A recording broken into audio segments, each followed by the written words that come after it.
What's up everyone, welcome to Workshop Rebuild. In my previous episode, I worked on this hydraulic motor right here and I rebuilt it completely. In today's episode, I'd like to mount this hydraulic motor onto the rear differential, which will create the transaxle. Once that's complete, I'd like to take the transaxle and bolt it onto the frame. If that all goes well, I can move on and make some progress by mounting the steering components onto the John Deere 300, so stick around.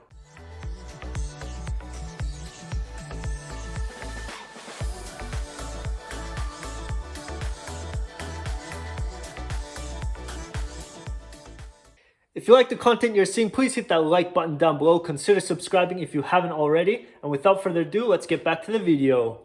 So back over here on the table, I have the hydraulic motor. I have the pickup line for the oil. I have 4 bolts, which will fasten the hydraulic motor to the rear differential, which I have right here on the ground. It'll be mounted in this area right here. Back onto the table, I have this homemade gasket right here. I cut it out. I think this is 0.3 millimeter. There's nothing too serious because the gasket is just there to hold in the oil between the rear differential and the hydraulic motor. So in today's video, I'll be sharing with you guys how I mount all this onto the rear differential down here. And then if I get to it, I can mount the subframe or the frame over here onto the rear differential.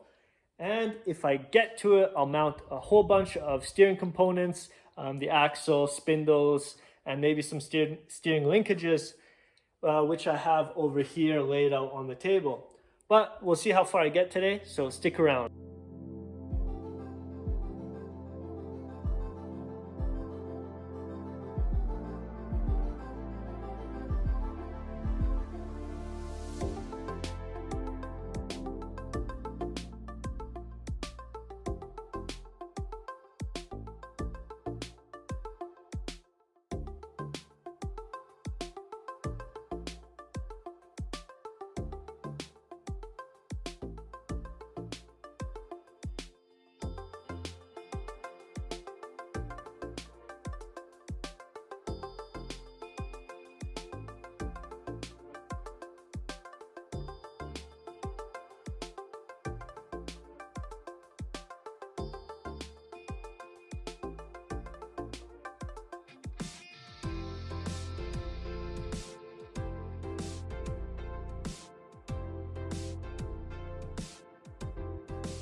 So you guys just saw me mount the frame onto the transaxle in the back over here. I did get some help for the front end since the front end is a little bit heavier currently.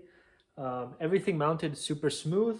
The only thing I had to remove was this plate right here, and this holds the hydraulic motor in place right here. I'm going to add a nut right here, and this bracket right here is still on there, and the one that I took off is for the other side, which bolts up onto this over here.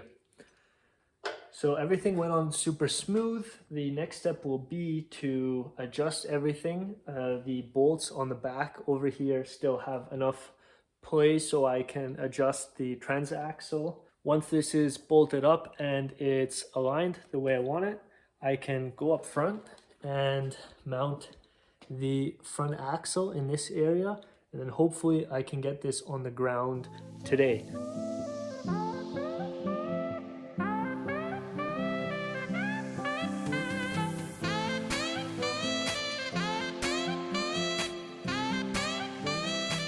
So it's the next day over here in the shop and I'm back on the John Deere 300. I didn't finish what I wanted to yesterday because I had some other things to do, but today I'm back on it and I had a little flaw that I shared with you guys. This lever right here, which drives the motor forward and backward, was sticking up the other day.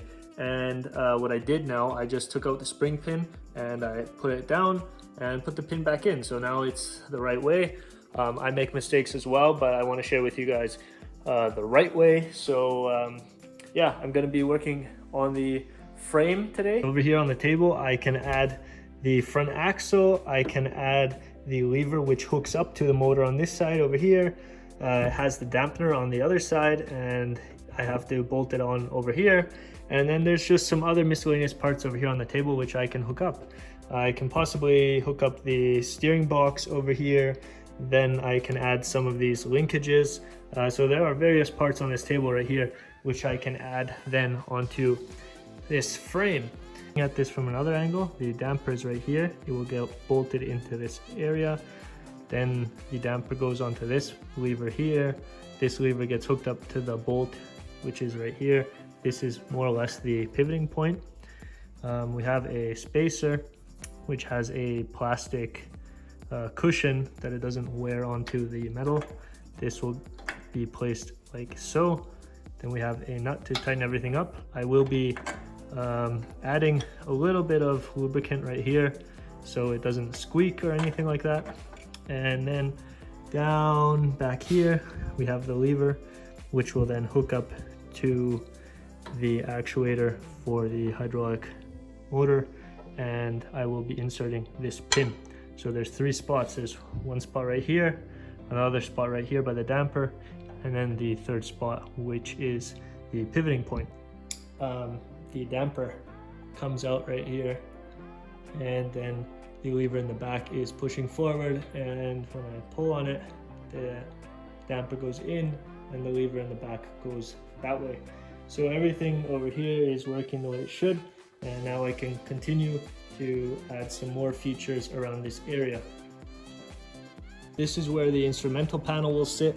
These are the 2 back engine mounts, and in this area right here is the pivoting point for the steering. So that's this point right here, and it will be basically moving left and right like so, but we're gonna have to insert it right here.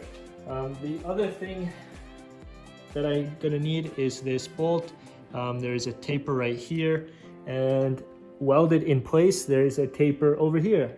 So that's why we have the negative or the internal taper over here, and on the bottom the bolt will get inserted from the bottom like so in the taper, and then on the top end we have the welded part, which is right there, and that acts at the same time like a nut. So we're going to insert this part right here first, and then we're going to go from there. So you're going to want to put it in this way, and the hydraulic lines are kind of in the way, but you can push them to the side a little bit, I guess. And yeah, this is the first thing that has to get installed. Now the grease nipple just passed the hydraulic line, and now I'm going to insert it, and this is how it should look like. All I have to do is just thread it in there.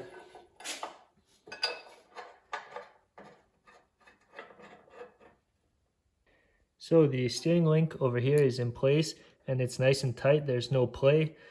Just the pivoting point is loose enough to give it a nice fit. The 2 bores are right there, which hook up to the tie rod. The single bore is right here for the drag link, and I will show you the underside. We have a securing plate. This bolt over here is the main bolt. That's a 3/4 hex, and then we have a 1/2-inch bolt over here, and that plate secures the main bolt, and that's how you can give your steering an adjustment on this pivoting point right here. You do not want any play up or down. You just want it to pivot nice and smooth.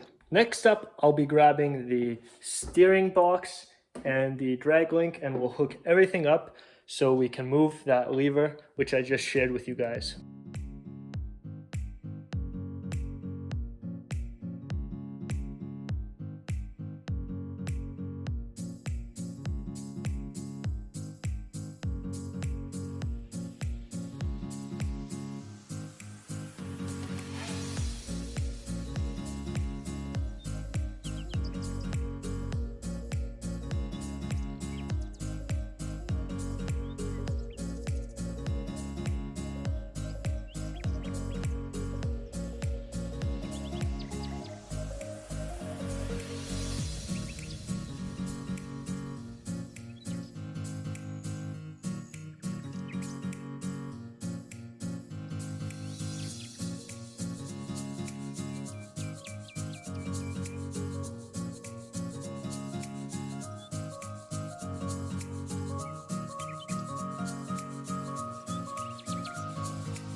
I managed to install all the steering components on the John Deere 300 over here, from the steering box to the drag link, the pivoting point, tie rods, front axle, and spindles down here. Everything is super tight and I'm super satisfied with how everything mounted together. Now I can move on to the brake assembly.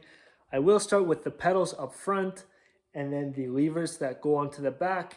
The brake shoes in the back I will not focus on since I have a video on the 317 brakes and I'll leave a link up above. So I'm going to bring you guys back to the table. I have the brake pedal assembly laid out. I have the right brake pedal, the left brake pedal, which is hooked to this bar. This goes all the way through the frame, gets hooked up to this little part by a pin. This gets transferred over to the link, then over to the yoke, and that's what pulls onto your rear left brake. The other link on that side is for the right rear, which hooks up over here in this bore. They are on the exact same bar, but they're independent. So this will slide on here and this swivels or turns over here. On the outside or on the very far right, I have a washer. And then we will have a cotter pin which gets inserted right here in that bore. Moving on forward, the spacer which touches the left brake pedal and the frame sits right here. Then we have a space where the bushing is for the frame. Right after the base frame bushing, we have the part which actually activates the parking brake, and that is also held in place by a pin. This pin gets inserted right here and as well as on this part right here in that bore. So there's not much to this assembly right here, so I'm going to share with you guys how I install this onto the base frame over here. The bushings that we're going to have to push that rod through are here and on this side over here. The pedals will be on the right side of the tractor and each link will come out on the side, which is right next to the frame.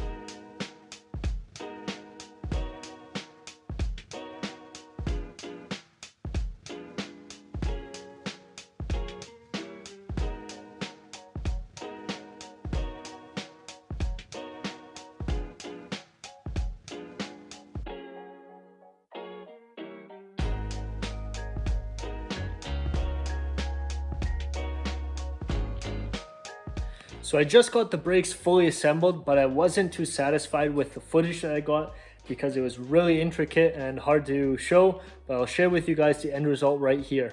This is the right hand side of the tractor where both brake pedals are. When we look down here, this is the right hand side and the left hand side follows through the frame and off and out. But I'll stick around on the right side first and I'll apply the right brake. And the right brake follows over onto this link all the way back. The spring is located in the middle right here on this tab and up front over here. And then it goes back to the yoke. This is adjustable. And then we have the brake which pivots on the top. Now when I apply the brake here, you can see the spring is retracting the brake. And eventually I will have the brake pad right there, and that will open the brake pad. Now moving on to the left side, you guys will see it moves here off to the left of the tractor. It gets retracted by the spring and goes back onto the yoke as well. But now if I push further on the brake, you guys will hear a clicking. 1, 2, 3, 4, and that all has to do with this parking brake. So this is the step. So when you guys heard the clicking, that little tab right there was clicking in on all those notches. And I'd have to do this with two hands, but if I put the camera right here and I apply the brake, now I can pull up on the tab, and this will be on the instrumental panel. You pull up on the tab and it releases the brake right here. Now when I go forward again, it'll engage the park brake. Just like that. And to release it, you push down and then you lift up on the on the lever right here. And that's how you activate the park brake.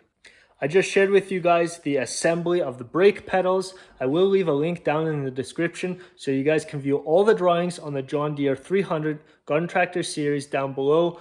And it covers almost all the components on this whole tractor. And I find Weingarts really interesting because they have a whole bunch of drawings, plus you can order some parts if they're still available. Some parts they just don't make anymore, and other parts are still available. So check out that link down below if you guys need any drawings for this garden tractor here.